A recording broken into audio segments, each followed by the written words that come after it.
I've been in another field for 10 years, but I think I want to shift careers to learning and development. Where do I start? This is one of the most common questions people message me about on LinkedIn. Oh, who am I? I'm Irina. I've been in learning and development since 2011, and I'm also the co-founder of the L&D Academy, where we help people from all walks of life get into and have a successful career in L&D. Back to the question, how do you get into L&D? Well, in today's video, we'll look at a simple 5-step plan for what you need to do to transition to learning and development, even if you have no previous experience. Step number 1, learn about the field of L&D. One thing a lot of professionals get wrong is to think that L&D is a single role, but the reality is that L&D is an umbrella term. We've counted over 35 different L&D related roles in a separate video. Check out the link in the card on the video or in the description down below. But back to the question, how do you learn about L&D? Well, the most popular way is through chartered institutes and associations. For UK and Europe, the most popular one is CIPD, or the Chartered Institute of Personnel and Development. For the Americas, it's the ATD, or the Association for Talent Development. There's also the Learning and Development Institute and the Learning and Performance Institute that can provide you with insights on the matter.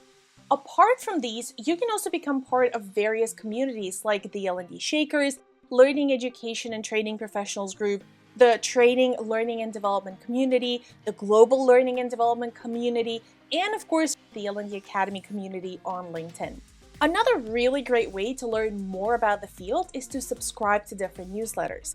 Some of our favorite ones are the Learning Brief from the L&D Shakers, Steal These Thoughts by Ross Stevenson, The Quest by Gwyn Wansborough, L&D Roundup by EduFellowship, and of course, we also have a regular newsletter called L&D Bites in which we tackle different issues and do roundup of all of our latest videos, articles, and resources. The links to all of these resources I mentioned can be found down in the description. Okay, we've covered chartered bodies, communities, and newsletters. What else? Well, Google and YouTube, of course. Both of these search engines can introduce you to a wealth of information and allow you to dig deeper. If you don't know where to start, I'd obviously recommend our very own channel that explores many of the topics around L&D and finding your place in it. And if you're interested in instructional design in particular, I would highly recommend you check out the E-Learning Designers Academy by Tim Slade. It's a wonderful channel that explores all the intricacies of being an instructional designer. Step 2, envision your ideal employer and position. There are so many companies and organizations out there that it can be tempting to just start applying for roles with all of them. But the reality is that not every employer will be a good fit for you. Each company has its pros and cons. For example, some might have their offices close to your house. Some might offer flexible working. Some might offer unclear responsibilities or ones you're not comfortable with or don't have the same values as you do. The trick is to figure out what is a deal maker and a deal breaker for you. For example, a deal maker for me is to work in a company that values professional development and therefore prioritizes it and offers many different opportunities to its employees. I would also like to work independently and have the freedom to pick and choose what projects to work on. On the other hand, if the company and/or my manager expect me to be available via email or phone 24/7, that's a deal breaker for me. Or if there is a general acceptance of low performance, or if toxic behaviors are tolerated. All of these will be different for you, but it is important to envision the ideal employer and position.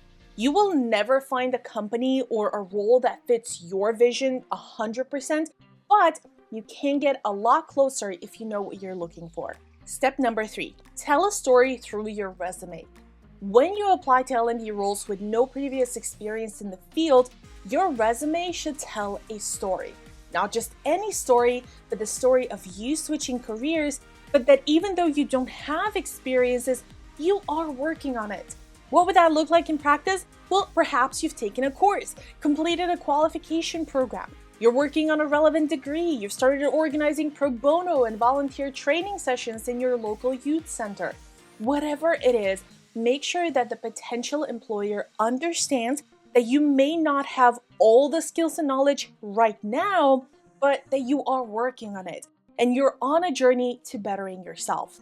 And speaking of, make sure to highlight any transferable skills that will help you hit the floor running.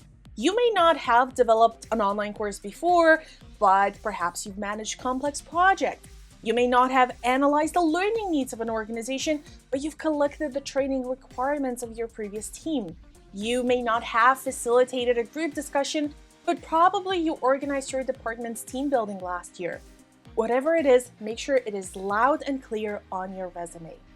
Step number 4, apply to as many positions as possible. This may sound overwhelming and somewhat counterintuitive, but the reality is that not everyone will come back to you with a request for an interview. Never put all of your eggs in one basket. Filter the industry you want to work in, find the companies that might sound like a good fit. Remember what we said earlier in step number 2, customize your resume to hit all the keywords from the job posting, and then hit apply. The more you do this, the more chances your resume has to pass through the applicant tracking system or ATS, and you get a message in your inbox. Consider each application and interview as an opportunity to practice. You may not get it on the first try, and if you do, please do let us know so we can ask you how you did that. But with each application and interview, you will feel more confident. We also need to talk about resume customization. It is a good idea to have a standard resume that you can start off with, but every time you apply to a position, make sure to read through the job description carefully, highlight the keywords and terms, and then include them in your resume. For example, if the job description emphasizes the need for a candidate with experience in e-learning development and instructional design, and your standard resume mentions creating digital training materials, you should update it to specifically highlight your experience in designing and developing e-learning content using instructional design principles. This tailoring shows the hiring manager that you have the exact skills that they're looking for and increases the likelihood of your resume passing through the ATS and catching the employer's attention. Step number 5, create your own opportunities. Take a look around you and see if perhaps you can convince your current employer to create an L&D related position that is just for you. Prepare to defend the need for the role and why you would be the best person. For example, if you notice that your current team frequently struggles with adopting software or technologies, you could propose the creation of an internal technology training specialist role. Prepare a presentation that outlines the recurring challenges your team faces, how a dedicated role could address these issues through tailored training sessions, and the potential return on investment in terms of improved productivity and reduced time spent troubleshooting. Highlight your own experiences in helping colleagues adapt to new tools and your passion for learning and development as reasons why you're the ideal candidate to pioneer this role. Do you want to learn more about starting a career in learning and development, including building a personal brand and acing the interview? Well, check out our free 5-day video series. See you there.